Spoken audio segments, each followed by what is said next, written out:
على هاد الجارة والله إلا حشومة.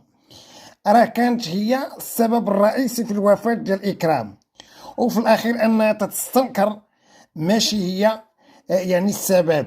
وهذا الشيء هذا اللي كشفوا الحلاق، والسبب والمسببات، وشنو اللي خلى إكرام أن توفى بهذيك الطريقة. والله خوتي المغاربة لما شيء خطير، ولأول مرة غنتكلموا عليه في هذا الفيديو هذا.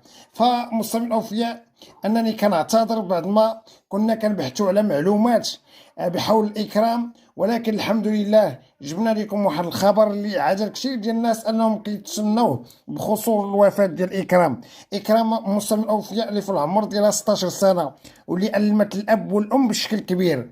فهاد الوفاه مسلم الاوفياء والابحاث اللي كانت كدار حول هاد الوفاه اللي كانت غامض، من هنا كنشكروا السلطات بصفه عامه على المجهودات الجبارة اللي قامت بها باش أننا حاولت تكشف لنا من هو السبب وكيفاش احتصف هو الإكرام والطريقة.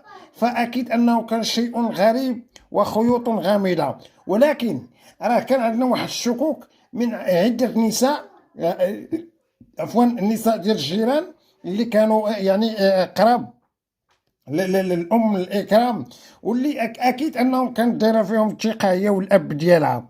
فهاد الثقه هادي راه دائما تكلمت عليها في الفيديوهات، ان ما تبقاش تثيقوا تخليو وليداتكم غير مع منواله. وهذا هي النتيجه اللي شفتوا الان في قضيه إكرام مصطفى الاوفياء. بعد الابحاث حول هذه القضيه هذه، فاكيد انها كانت الصديقه ديال إكرام اعترفت بان الحلاق راه هو الصديق ديالها. فبدات الابحاث مع الحلاق، بحكم ان بداو كيتكلموا مع الام ديالو، فعلا تكلموا مع الاب ديالو، فحاولوا انهم يعرفوا فين كاينه. والحمد لله انه عرفوا المكان في كيتواجد، اكيد انه في طنجه.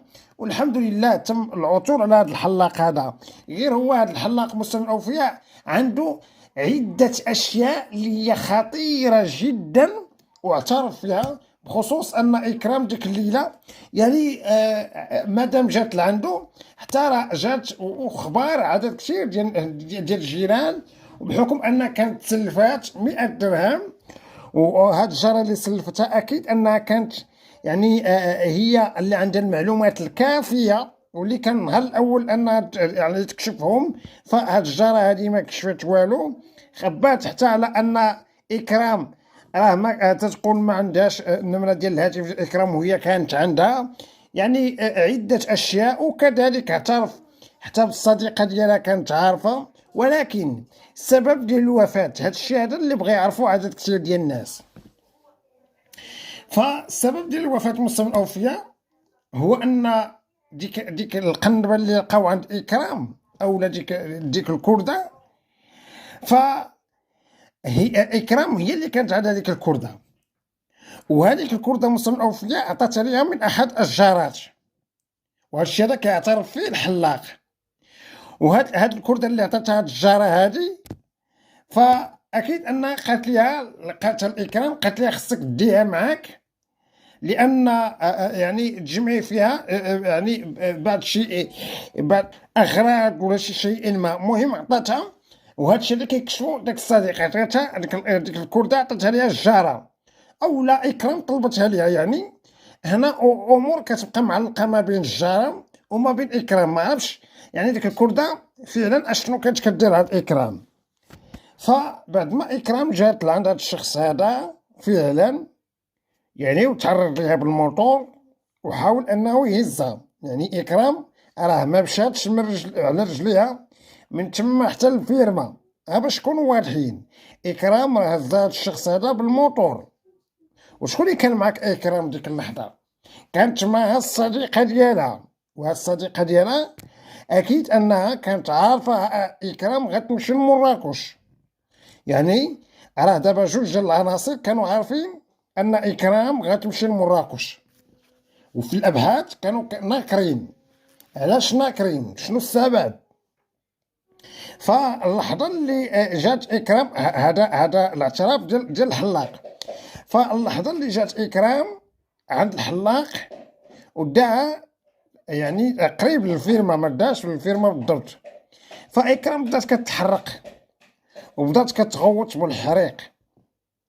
فهذا الشخص هذا يعني ما قدرش انه قدم يد المساعده، بحكم ان اكرام مازال قصير.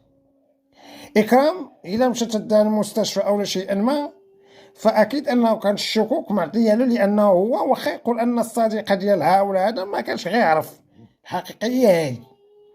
فكانت اكرام كتحرق بالكرش ديالها.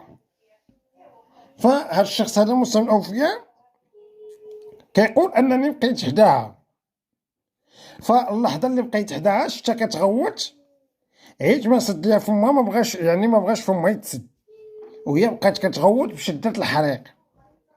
فقال انني ربطت ليها راسها، يعني دورت عليها داك الكرد على الفم ديالها والراس باش انها ما تبقاش تغوت. هذا اعترافات ديالو، هذا هو اللي كيقول هذا الشيء. ولكن يقول انا ماشي درت ليها الكرده على عنقها، انا نولت ليها الكرده على الفم، حيت ان كرش ديالها كانت يعني تتحرق. وقال ان داك الحريق اللي كان في الكرش ديالها ماشي عادي. قال بانه هادوك الناس اللي كانت معاهم اكرام راهم هو تيقول هما اللي نصبوا عليا، يعني هما اللي السبب ديال اكرام باش جات عنده وبقات كتحرق. فهنا في غيبداو ابحاث معمقه، وبحكم ان حتى التشريح الطبي يعني كيبحث ان اكرام شرب شي حاجه ماشي نورمال، شي حاجه اللي هي صعيبه. وهنا عده شكوك بقات، واش هاد الناس عطاو الاكرام شي توكل اللي كان خطير بعد ما وصلت هذا الشخص هذا وهي تنهي الحياه ديالها؟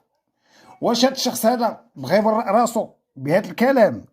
يعني هنا بقات خيوط غامضه ما بين الجيران وما بين ما بين هذا الشخص هذا. فهنا مسلم الاوفياء فين ان شاء الله غنحاولوا ما امكن غنكشفوا المعطيات اللي تكلمات عليها هاد الجاره هذه، بعد ما انها كانت مخبيه. وراه شكون واضحين، راه مادام كان الحلاق مخبي هاد الاسرار، ومادام هاد الجاره كانت مخبيه هاد الاسرار، الا وشيء ما يقع في هذه الوفاه.